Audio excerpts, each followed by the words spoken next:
Hi everyone, welcome to my channel. চলো দেখে নেব কি বার্তা রয়েছে তোমাদের জন্য। রিডিংটা টাইমলেস, রিডিংটা জেন্ডার স্পেসিফিক নয়, রিডিংটা সমস্ত ধরনের মানুষের জন্য। যারা আমার থেকে পার্সোনাল রিডিং নিতে চাইছো, স্ক্রিনে দেওয়া নাম্বারে আমার সঙ্গে হোয়াটসঅ্যাপ করে যোগাযোগ করতে পারো।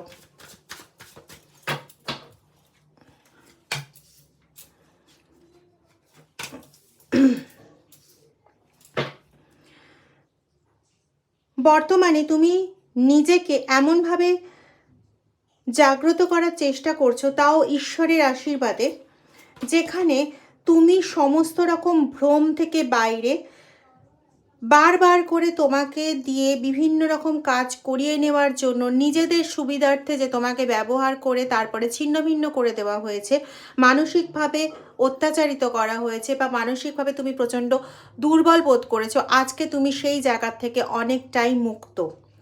আজকে তুমি নিজেকে তৈরি করার পথটা জানো। সেখানে হয়তো বেশ কিছু বাধা আসছে, সেই জিনিসগুলোকে তোমাকে কোথাও হিল করতে হবে। দেখো, বিধাতারই বার্তা এটা, হিল থ্রু আর্ট। কোনোভাবে তোমাকে তোমার কোনো ক্রিয়েটিভিটি বা সবুজের সংস্পর্শে যাও। কোনো গাছপালা যুক্ত অঞ্চলে দুদিনের জন্য একটু ঘুরে এসো, বা 5 মিনিট করে ঘাসের ওপর খালি পায়ে চলো।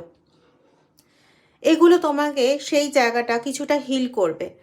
তোমার হার্ট চক্র যথেষ্টভাবে উইক করে দেওয়া হয়েছে, দুর্বল করে দেওয়া হয়েছে। তো হার্ট চক্র ঠিক করা খুব প্রয়োজন। নিজেকে নিজে ভালোবাসতে শেখো, নিজেকে নিজে বুঝতে শেখো, নিজের মনকে বিভ্রান্ত হতে দেও না, নিজের মনকে না সেট করো, মাইন্ড সেট করো।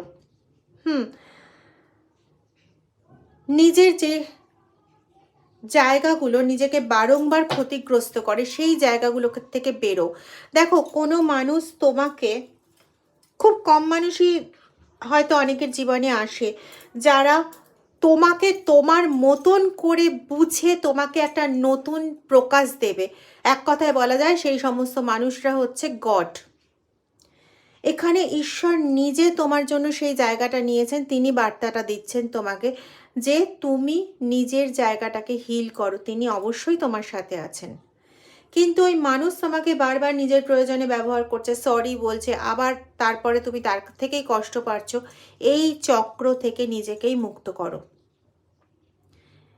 এখানে তুমি আর যাই হোক, নিজের শান্তি, নিজের সম্মান, নিজের